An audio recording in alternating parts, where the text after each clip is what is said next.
club for all of Manchester.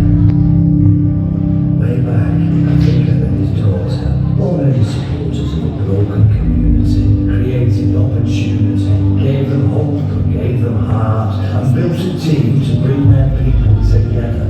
That spirit stayed with every game played, the bond grew. It was built into being sky blue. The first trophy bridged the gap, put this city right on the map, to set the ball rolling for all. And what a ride it has been. What wonders we see. The crowds that flocked, the results that shocked, the rages and rants, the songs and the chants, the joy and relief, mixed with sheer disbelief. We've seen powerful patricians, labyrinth magicians, fleet-footed flyers down the wings, the absurd, the outrageous, the brave, the courageous, and the privileged few. We saw the king. Defiance will always define us, but at times we bend games to our will. Moments that are etched there forever, moments when time just stood still.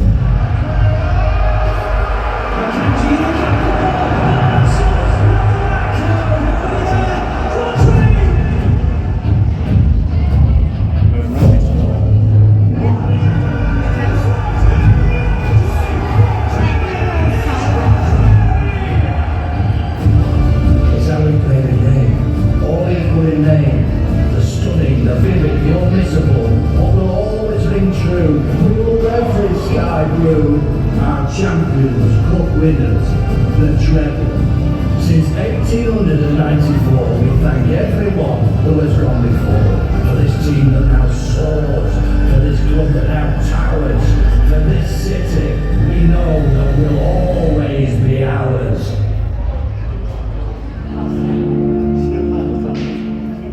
Okay, guys.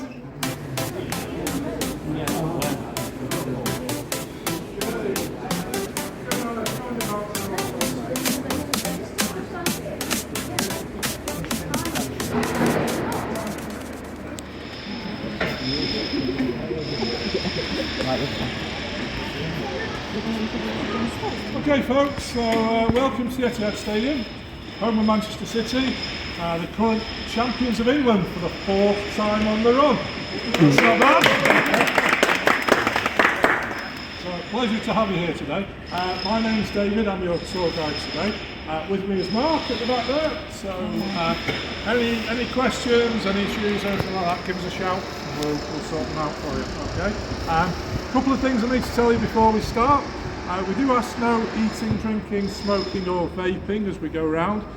Water's okay, it's quite a humid day so that's fine, but if you've got any other drinks, if you could finish those and as we walk round get rid of them in the bins, that would be brilliant. We do have 1 or 2 steps to go up and down, not that many, but if you've got any mobility issues give us a shout and we can use the lifts. And the only other thing is we're not expecting any evacuation or fire drills, so if anything happens while we're in the stadium, follow me and Mark will get you out quickly and safely from the stadium. Okay. Oh, sorry, one last rule we have, which is about photographs and videos. Very strict policy, take as many as you can, okay?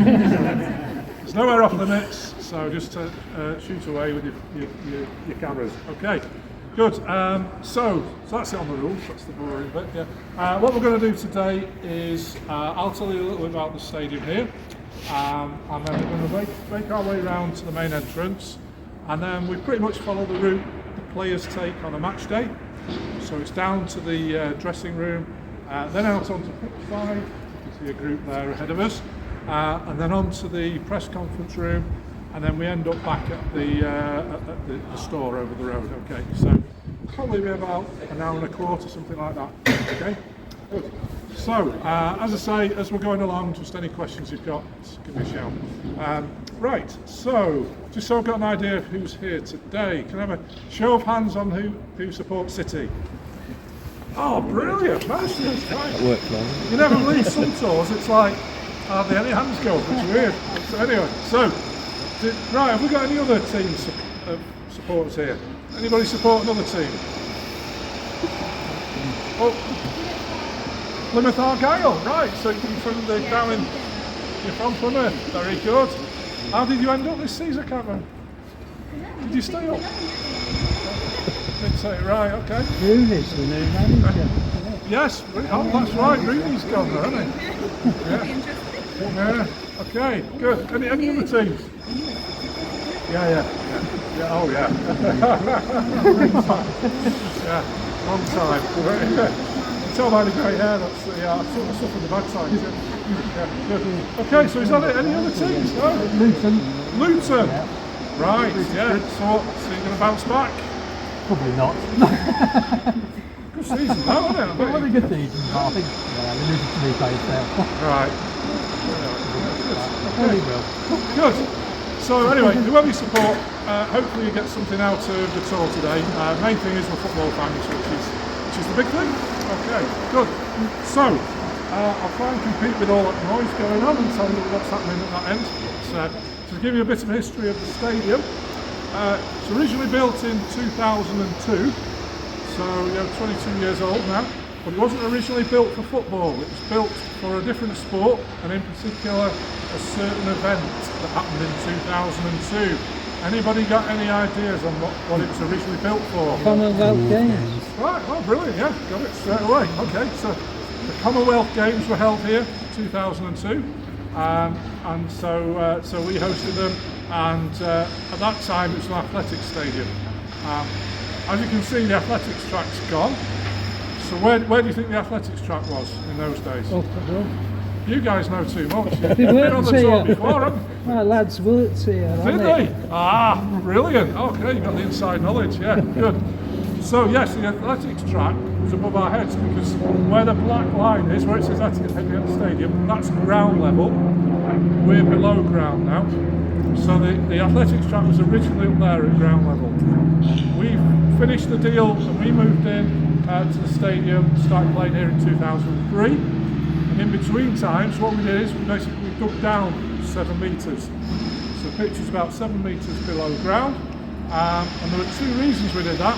The main one being that we didn't want our supporters the other side of an athletics track, which is miles from the action. West Ham have found at the Olympic Stadium, their supporters weren't very happy because the atmosphere was dull. They ended up putting some temporary seating in to try and get them a bit closer, try and improve the buzz. So we didn't want that, and also it allowed us to install 10,000 seats on this lower level. So we moved in, we had a capacity of 48,000 at the time, and since then we've had a bit of success. So 8 years ago we extended the stadium and we added a 3rd tier at this end of the ground. Did your lads work on the tier? No. So we added a 3rd tier above our heads. So that added another 7,000 seats. Our current capacity now about 53,500. 6th biggest football ground in England. But it doesn't end there. Did anybody come on the tram today? Did you get the tram from town? Or anybody who actually parks at that end of the stadium, you'll see there's a lot of work going on outside. I think the crane's probably given away. But we are currently extending that end of the stadium.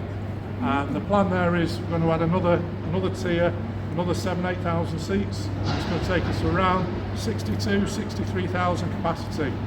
The reason that's important is because one of our plans is to host the Champions League final. But UEFA say you've got to have at least 60,000 capacity to do that. So we're at 54 at the moment, so we can't even bid to do it. So once that's built, it's going to be November 25, November next year, should be finished. And then we'll be putting our bid in to host the Champions League. So that's the plan going forward. Even more better if we could be defending it here, that would be fantastic. We'll see. So that's the plans for the future. That's why there's a lot going on at that end of the stadium at the minute. And the other thing to point out here is we've obviously finished the season now, and as you can see, they're digging the pitch up. So each year we relay the pitch, and that work has started just this morning to relay it for next season. Okay, so that's why we've got tractors on the pitch at the minute. Okay. A couple of other things to tell you around the stadium. The area we're in at the minute. In fact, who's been to a game here? Yeah, it's quite a few of you. Okay, so if you haven't, just a a little bit about the stadium layout. This is called the South Stand. This is where the atmosphere gets generated in the stadium.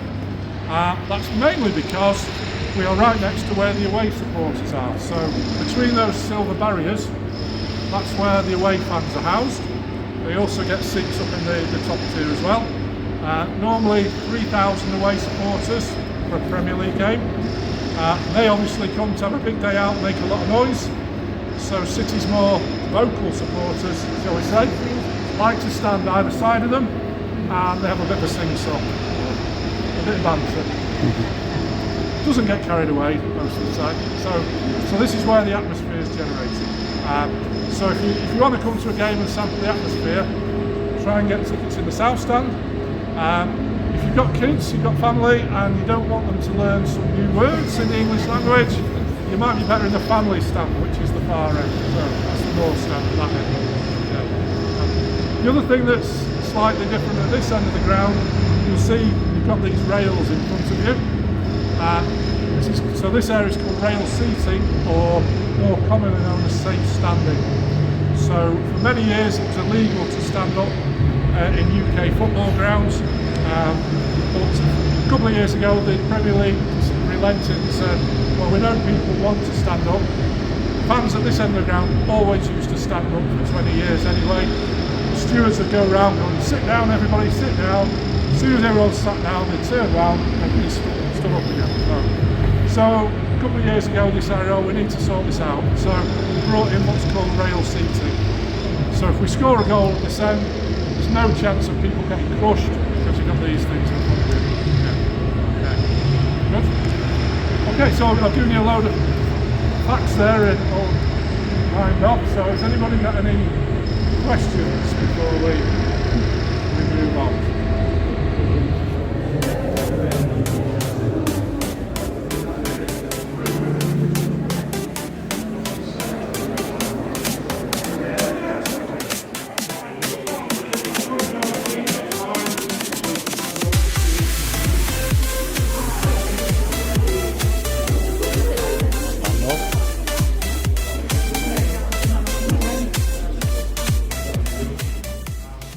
One of our sort of poshest sort of hospitality areas, but it's not for VIPs, it's for anybody can buy tickets in here. The only criteria is have you got enough cash, really, so that's the main thing. But it's very, very nice in here. You get to come in 2-3 hours before the game. You've got a tapas style meal, all the drinks you want, and then you get some lovely seats overlooking the centre circle. But the thing that's unique about this area compared to other Premier League clubs is it's a chance for people in here to get close to the players when they arrive. Most Premier League clubs, they try and keep the players a bit separate from the fans for security and what have you. But we see the benefit of a bit of mixing as the players come through. So the players will come through here and off to the dressing room and they can meet the fans. So in terms of what happens on match day, the players will meet over at the City Football Academy. I think some of you are going on the academy tour after this, which is over a separate building complex over the road. They'll meet there, they get on a team bus and it goes all of about 300 yards round the corner and parks outside on the spot there. So the players will come off, Lloyd Peps leads the players through here down and into the dressing room. So it's always a big fanfare. Okay, so looks like we've got a couple of budding stars of the future here. Does anybody fancy being a player for a minute? Yeah? If you do, come and stand with me, okay? And what we'll do, we'll reenact what happens in here on a match day, okay? So all I want you guys to do, I'll tell you what to do in a minute, I just want you to think of who your favourite City player is. So when I ask you in a minute, tell me who you say. Okay, so just to give you an idea of what happens on a match day. So everybody's been in here for 2 or 3 hours, you've had some lovely food, a few drinks, everyone's in a good mood, looking forward to the game. And then the announcer will say, right, I can see the bus outside, the players have arrived. Can everybody please stand up and form a gangway? So if you could all form a gangway to the stairs. That's brilliant, okay. So that's great stuff.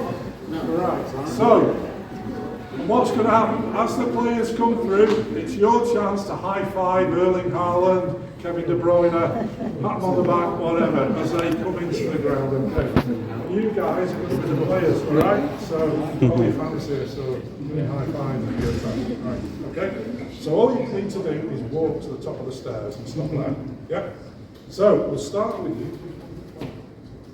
Right, okay, so, guys, today, you've seen Pat, he's already here. First off the bus today, he came from down the road in Birmingham a couple of years ago. One of the most popular players at the club. Strange haircut, but he's pretty decent. He's Jack Grealish.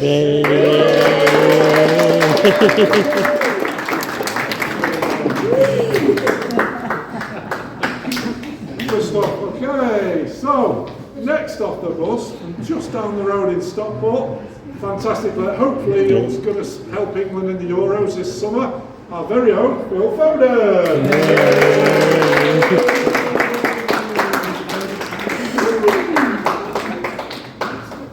Good.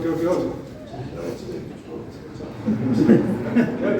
And next up, he came from Norway via Germany. 50 odd goals last season. Massive goals again this season, top of the scoring charts. It's our very own Erling Haaland.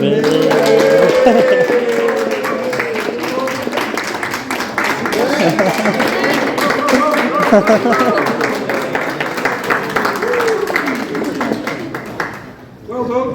Good stuff.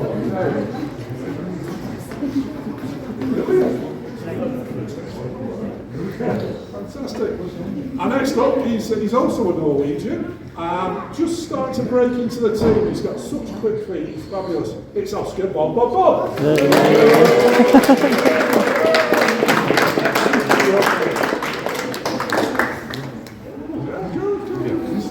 And again, just from up the road in Bury, again, just broken into the team in the last couple of years.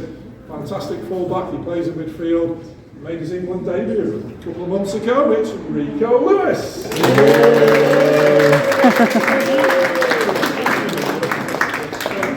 This guy's so good, there's two of him today. It's another Phil Foden.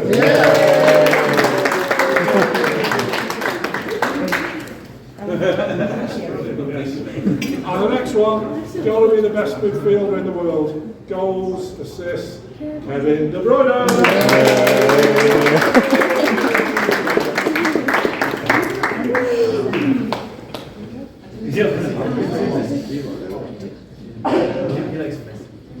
Oh, right, okay. Oh, you signing for us. You've got this as an exclusive. Just like, I thought he'd retired, but actually he's come out retired. And he's going to play for City. It's Leo Messi.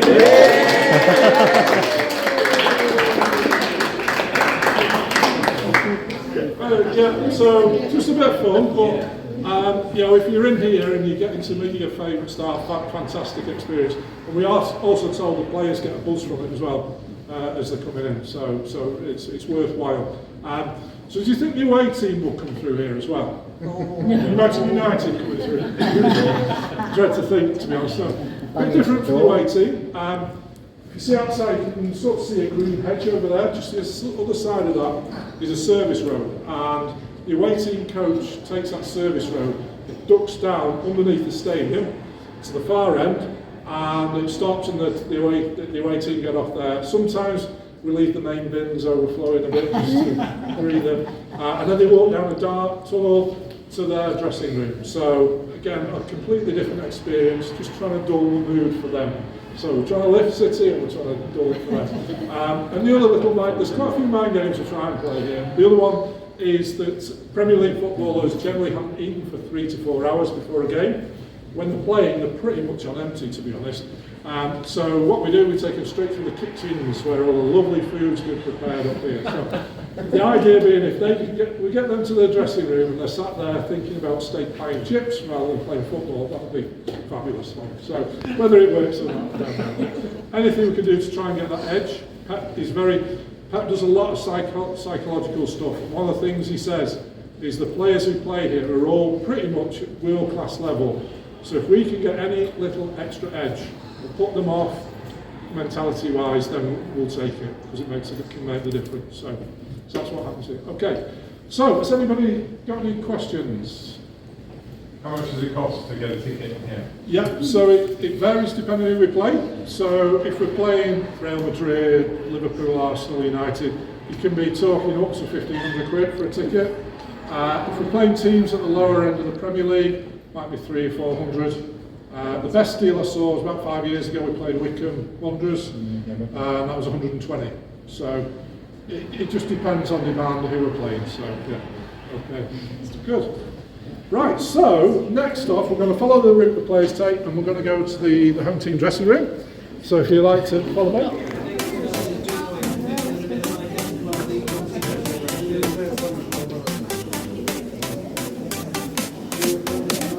Just keep coming forward, guys.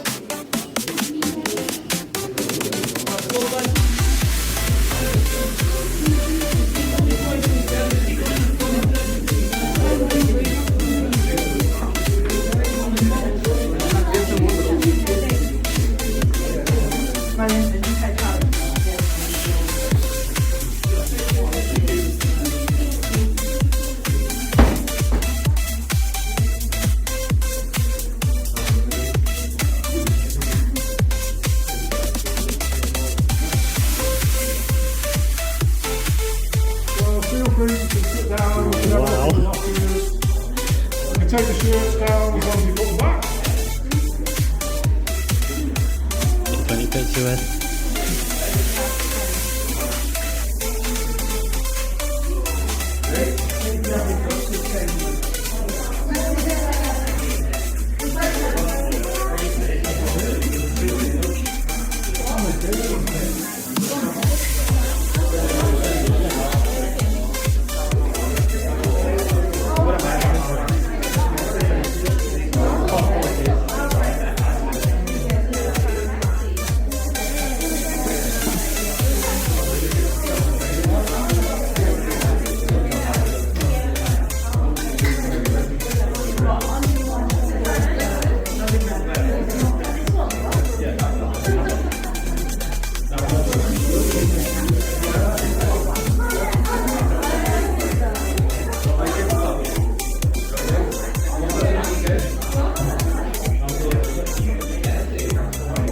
Impressions of the dressing room? Awesome.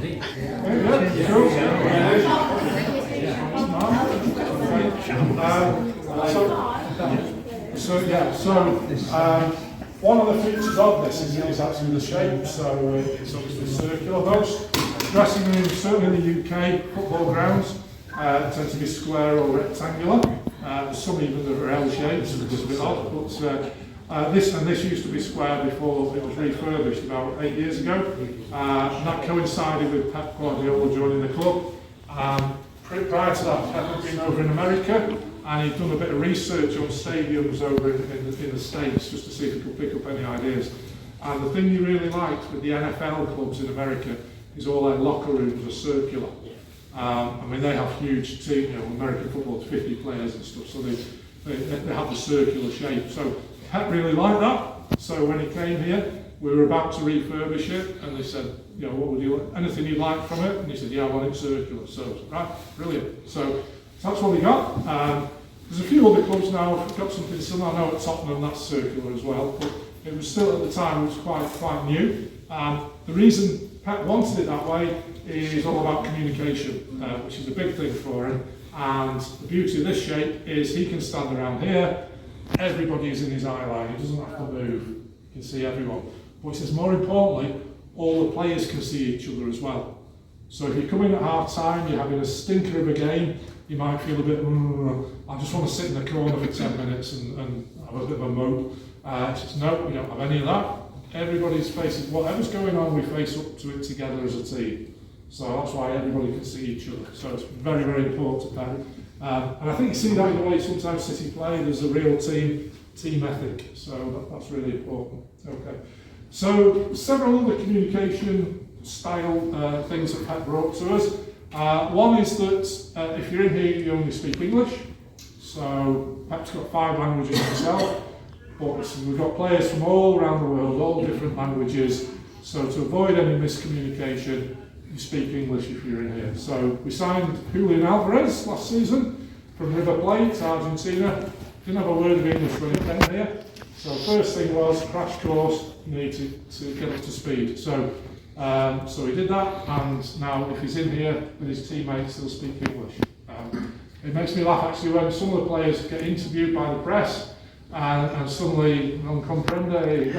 But they can actually speak English rather than here, but sometimes it's a tactic to avoid any awkward questions from the press which you can fully understand. Clever. Okay, so English is the language in here. And you'll also notice the other big feature in here is the fact that the players all have their set positions. So you can't wander in and sit next to your best mate or somebody you used to play with at another club. It's all set for you. And Pep and his team put a lot of thought a couple of years into where the players should be sat. So part of it again is trying to mix up nationalities.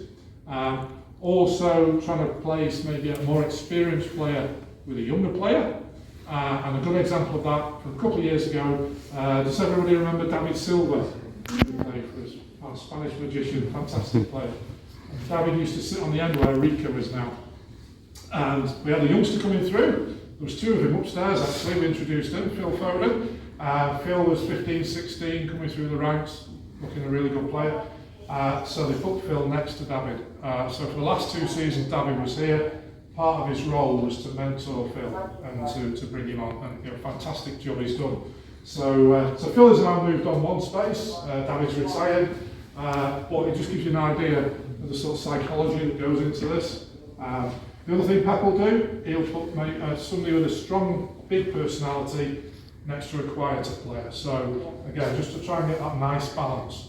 And a good example from the past of one player who was actually allowed to sit where he wanted. It's the only player in the time that Pep's been here who's been allowed to do that. And he used to sit right down the middle where Rodri is now. He used to get involved in the team talks. Sometimes he'd lead the team talks. Anybody a clue on who that might be? Yeah, nice one, Vincent Kompany, yeah. So Vinny used to sit right down the middle. He was a big personality, so Pep made the most of that when he was captain here. So that's that. Okay. People ask me why have we got spaces? Well, there's 3 spaces at the minute. That's where players have moved on. So Aymeric Laporte used to sit there. He went to Saudi Arabia last summer. Alex Greenwood's got her shirt up here. She doesn't normally sit with the blokes, I'm afraid, but that used to be where Riyad Mahrez was sat. And where Buddy Shaw's shirt is, that's where Cole Palmer used to sit, who obviously gone on to do real good things with Chelsea this season. So that's why there's gaps. Pep likes to play with not a huge squad. People often say we've got loads of players and that, but the actual first team squad is 22, and he likes to keep it to that size. So even as far as saying, if you're not in the match day squad on a game, you can't come in here. So he doesn't want any negative vibes. So if you're disappointed you've not been selected, you don't come in here. So it's just the match day squad allowed in here, plus the physios and the coaches. Okay, so that's that. What else to say? One other thing to say on match day, at the end of the game the players will come back in here. First thing they'll do is go through those doors. We've got showers in there, but we've also got 2 hydrotherapy pools behind this wall. One's freezing cold water, one's normal temperature. And the physios like the players to get into the freezing cold water. 2 reasons. One, brings your heart rate down and your body temperature down quickly. But also, City are often playing towards the end of the season, playing every 3 or 4 days. So recovery time is very short. And the physios want the players in top condition. So the best thing for any sprains, bruises, etc., to get the recovery going is to get into the freezing cold water. So I think some of them probably get pushed in there, but that's part of the routine. Okay. So I've given you a lot of information there. Does anybody have any questions? Can I just ask then, so if they go in there and then they have a shower and come back out, is there anywhere where they like dry their hair or anything like that? Because there must be ones that are tons. Yeah, well, Jack Grealish and Harley, people like that want to. Yeah, they've got hair dryers and stuff in there, yeah, in the showers, yeah, all that stuff's there. Yeah. So, yes, that's very important as going hair dryers.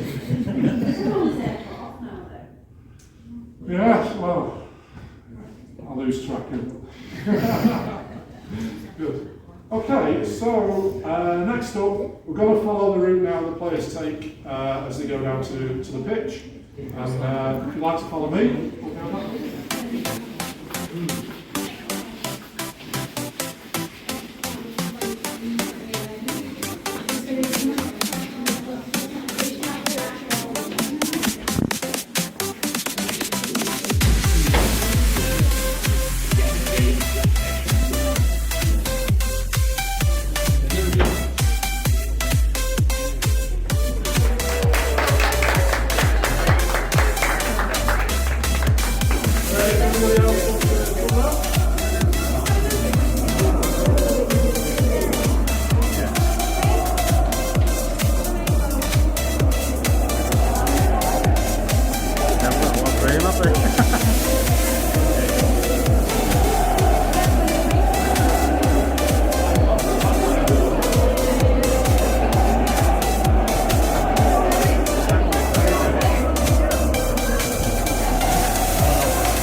This is called the mixed media zone. It's basically where the players leave after a game. So, as I said before, the away team coach will be underground, just round the corner really, in a service yard. So the away team will go down here, round onto the coach. For the City players, they've obviously come on the team coach over from the academy. So during the game, we have a fleet of guys who bring their cars across and leave them outside here. So the players will come this way as well. Players go on the right side of the barrier.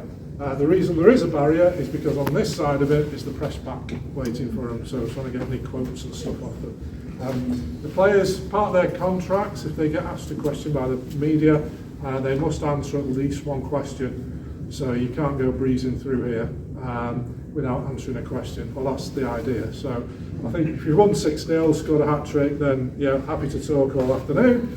If you've lost, it might be a bit different. And there are stories of players in the past who didn't really want to talk to the press. So what the obvious one is, suddenly their grasp of English disappears, can't understand you. David Silva, my favourite player, I've mentioned him before, he hated talking to the press, didn't want anything to do, never did interviews.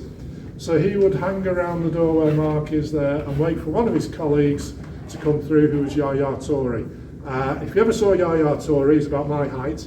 David Silva's about 5'5". So David will get on the far side of him, he'd put his hoodie up and he'd walk through, and he spent 10 years with Yaya answering all his questions. So he got away with it for a long, long time. So, but we have known in the past that the press will complain to the club if they think we're not answering questions and stuff. So that's what happens in here.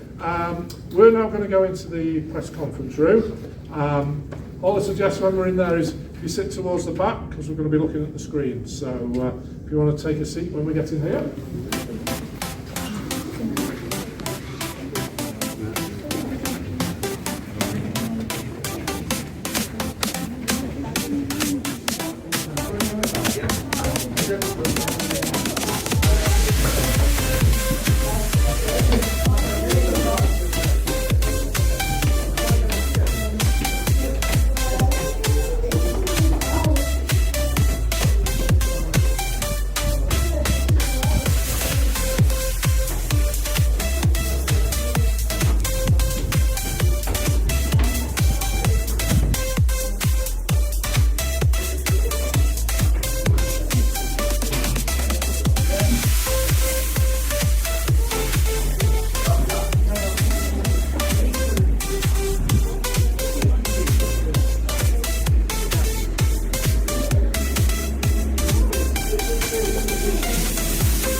Enjoyed it. It's been great to take you around. Some really good questions there, so that's good. One thing I just ask is, if you do get a chance, we're always looking for feedback to improve the tour. So if you get a chance to go on TripAdvisor, Manchester City Tours, if you leave us feedback, positive or negative, that'd be great. Just if it's positive, I'm David and this was Mark. If it's negative, we're the Neville brothers. So, anyway. If you've got feedback, that's great. As I say, we've got photo cards. If you want to follow me, I'll take you across to the store. And then anybody who's on the Academy tour, I'll show you where you go just outside, okay? So if you'd like to follow me, thank you.